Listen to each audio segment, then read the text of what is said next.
Hello everyone, I'm Samuel Kander and welcome back to the show. It has unfortunately been a while since I've last spoken to you, but I'm back, and if you're new here, I must thank you for watching. So what is the review about today? Well, that's just the problem because I've watched a lot since the last episode of the show. Well, actually not that much. I was busy, sue me. So without further ado, this is everything I watched over the summer and why it's good. Or bad. So first, something I regrettably wish I could talk about more, and is half the reason I'm even making this video, is Loki, the third of the new MCU shows and the one that certainly flips the MCU on its head where a lot of fans expected WandaVision to shake things up. Loki actually does shake up the very fabric of what we expect from the MCU. That aside though, this show is amazing. Amazing actors with Tom Hiddleston, who just embodies the character, Sophia DiMartino, and Owen Wilson, who is a fun addition to the MCU. Of course, you can't forget the performance of Jonathan Majors, who I can't wait to see play Kang, and Richard E. Grant, who played classic Loki. Oh, and Alligator Loki, who should get an Oscar for a stunning performance. The show is also visually stunning with some scenes that are all lit beautifully, and some effects, namely when Loki moves an entire building, which is really cool. Star Wars: The Bad Batch is the newest installment of Star Wars shows, joining the line of masterpieces such as Star Wars: The Clone Wars and The Mandalorian, though I must say it points into the camp of Clone Wars and Rebels for obvious reasons. Overall, I like the show. It's amazingly gorgeous, which makes me wish that the Clone Wars looked like this. It's got plenty of familiar faces with the return of Captain Rex, Fennec Shand, Cut, Gregor, Cad Bane, which I have to say is probably my favorite cameo, and others. So there are some new faces with the fan favorite Captain Hauser. I mean, look at him.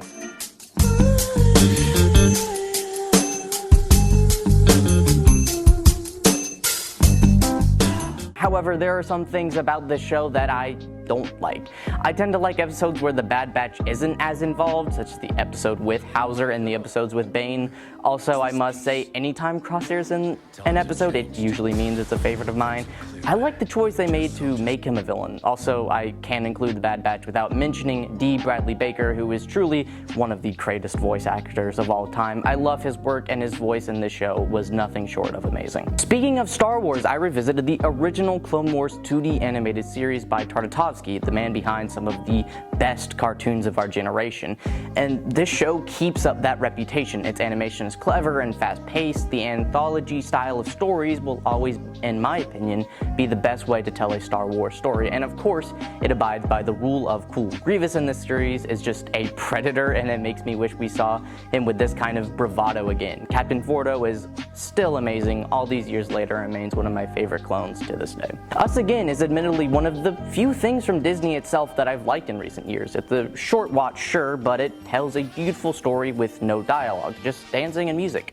Overall, it's a super sweet and good watch. Okay, don't hate me for this, but I watched Monty Python and the Holy Grail for the first time this summer. Yes, I've been putting it off. Sometimes I get really lazy with movies on my watch list, but it did not disappoint at all. It's just so dumb that you can't help but laugh. But don't get the wrong impression, it's very good with its humor. I was, for lack of a better term, cackling for most of the movie, so if you still haven't seen this classic, do yourself a favor and watch it. So American Vandal was interesting because I really liked it for the first few episodes. I thought it was really funny and I enjoyed the stereotypes that it showed, because honestly, it has a pretty good variety and semi-accurate depiction of them, more so than your average plot that takes place in high school.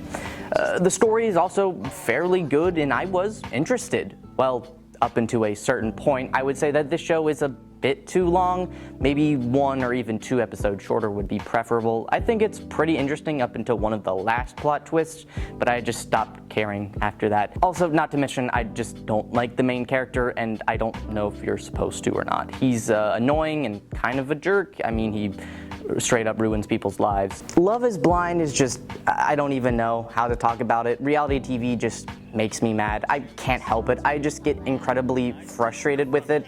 I yelled at the show a few times. I got into the fetal position on the floor, made me ponder my life choices.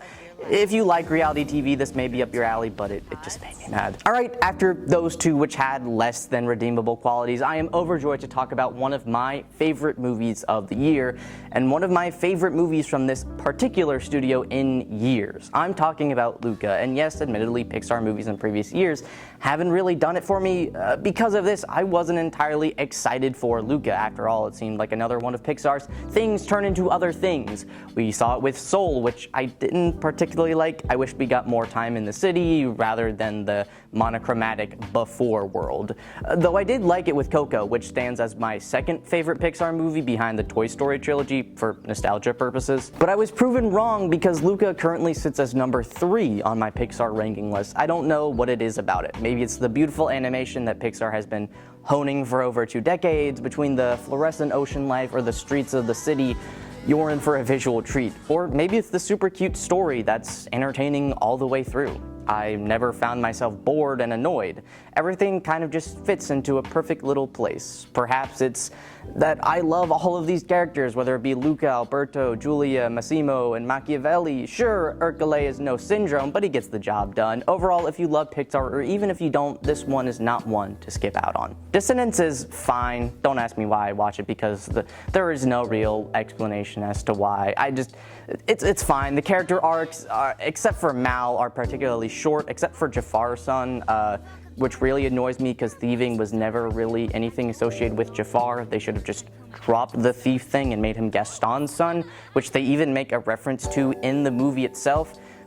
This makes me angrier than it should. The dog is good though. I really loved any scene that involved the dog. Black Widow was another movie I didn't have excitement for. Not because I didn't think it was going to be good, but because of its numerous delays. I was honestly at a point where I was just ready for everything else in the MCU. Though I was initially angry with its delay, I am much more pleased with the start of Phase 4 being WandaVision and not Black Widow. Though this movie doesn't disappoint. Well, in some aspects it does for a certain group of people, more on that in a second.